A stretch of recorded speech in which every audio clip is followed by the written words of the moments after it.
Hey everyone, Andy Raffel from eTeknix.com, and consider this a little bit like a behind the scenes. You don't normally see everything that I'm going to be showing you today. And that mainly revolves around this studio and why things are going to be changing.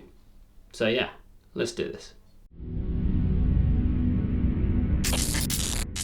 So this is a studio which you guys kind of all know. We've got the massive desk here where we film everything, including the new Lee AIO. Go and check that video out. But other than that, you don't really get to see a great deal as to what's going on. So let me sort of show you. Well, firstly, it's a mess absolutely everywhere. We've got systems down here. We've got systems that are kind of, being done and in the process and progress of being done. Then over this side, it's exactly the same. We've got kind of a half-built fractal case, in-win, my new rig, which has kind of been a little bit neglected. Then we just have a massive mess on the floor. It's just, there's not a huge amount of room, and that's kind of the problem. And it can kind of get a little bit frustrating because I essentially have this studio, which I work from home, and I have another little office, which I will show you as well. Now behind the camera, we have, and this is the main camera, the Blackmagic Pocket Cinema 6K.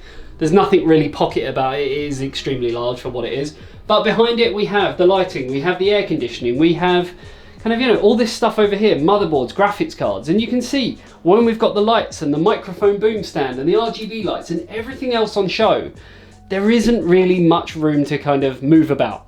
And especially when you have multiple projects going on, it just makes it really, really difficult. So as I mentioned, we do have another smaller room in my house, which is my office. So let's go and check that out.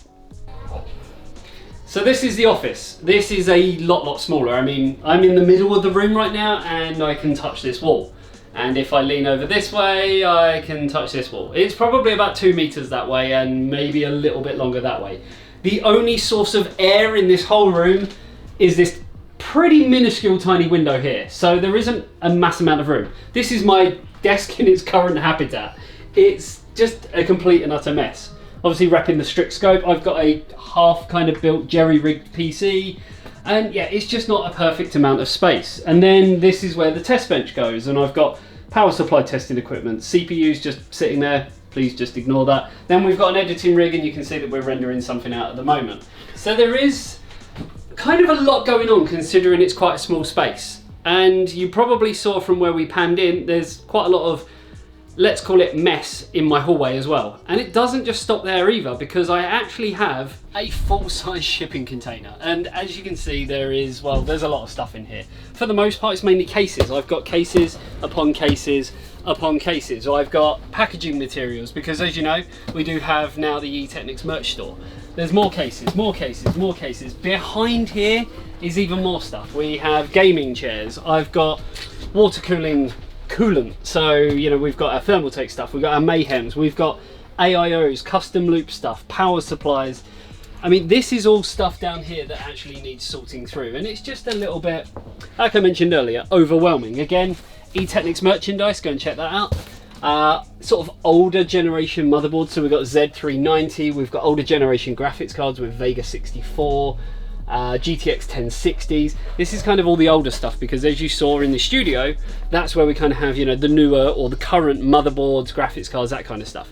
Then we have stuff over here, including mass amounts of bubble wrap, and then just kind of really old stuff. So we're talking Z170, Z270, sort of older mice, things that we're probably not going to be using any time in the near future, but it's always kind of handy to have on standby.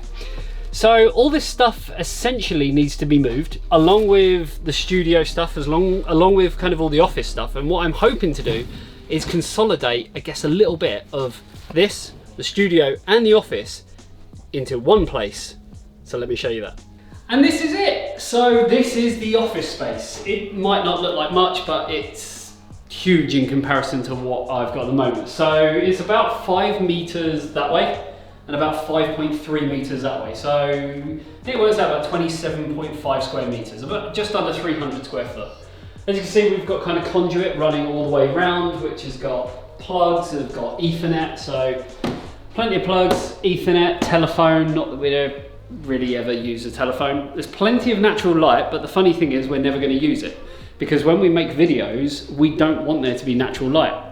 Because if we start filming a video in the morning, and then it runs through to sort of the evening, the lighting is obviously going to change. So we'll probably have these closed at all times. The problem is that they have probably the ugliest blinds I've ever seen, which does kind of reflect a kind of pinky maroon tinge into the room. Same with the lights on the ceiling. So on the ceiling we've got these lights. We're probably never going to use them because we actually have our own studio lights, and thanks to Elgato we have a lot of key lights, which means that we're going to be able to position them in places where maybe we wouldn't have been able to in the old studio. So what we're actually thinking is one of two places for the studio, and then we have room for office space. It's probably going to be here. So anyone who's watched me for quite some time will know that we used to have a bit of a setup with some shelves down the side. We're going to kind of go back to that because that way we can utilize it as part of the set, but also as storage. So what I'm thinking is having two shelf units here, which would obviously block up this window, which would be very nice for getting rid of that tinge that would probably shine on my face. Then having a desk at the back, kind of like we have at the moment. And then down the other side, a couple more sort of shelving units. That will allow us to kind of have this whole area here for space, and then obviously a desk in front of me to work on. Then what we'd have is desks probably starting over here, coming all the way down here with sort of space for test bench and sort of dismantling, you know, components and PCs, round into a space for me to work, and then potentially round here for Tom, who's doing the camera work at the moment and does all the editing and that, for him to actually work as well. And then still having room over here where we can kind of get the camera a little bit further back than what we normally would, which will really give us, you know, a really nice amount of space, will allow us to play about with sort of bokeh and depth of field and things like that a little bit more. As you can probably hear, I'm not using my normal microphone, but you can probably hear the difference in here compared to when we was at the other place on this microphone. There is quite a lot of echo. So we do need to obviously look at that. But I'm hoping once the shelving units are in down this side, down that side, and kind of close this in a little bit, it might actually be okay in terms of the sound and everything. We also have these panels on the roof, which conveniently I have worked with before. When we did the squirrel build at the Azus headquarters, we actually had our camera and everything over there. We looped up with an XLR cable through the ceiling kind of crawl space and then back down. So we might even be able to have that here instead of having a boom arm, which again, it doesn't seem like much, but as you saw in the old studio, the boom arm, the legs, take up quite a lot of room. So having that there suspended, sort of out of frame, might be quite nice. Hopefully we don't have to kind of, you know, alter it too much. So yeah, it's the start of, I guess, things to come. We have actually got the biggest office in this building. There's solar panels as well, so we don't have to pay for electric, which is fantastic considering how much electricity we might actually use with all the lights, the computers and everything going on. There is actually some more units they have here, which are kind of your workspace warehouse with a mezzanine level. So there is scope and room for us to grow up to something like that, and then we can make our own sets made out of plasterboard and timber frame and everything. But for now, I'm really happy with this. Nearly, like I say, 300 square feet, nearly 30 square meters. It's the start of something special. The only problem is now is, yeah, we have to move everything over to here. So I'm gonna leave this video here, I think, on a very empty room, but a lot of potential. And yeah, the next video we'll carry on doing a few more vlogs like this so you can see the process and the progress of how things kind of work out. But yeah, it's going to be a matter of taking everything from that storage unit, everything from the studio, and potentially then everything from the office and moving it over to here.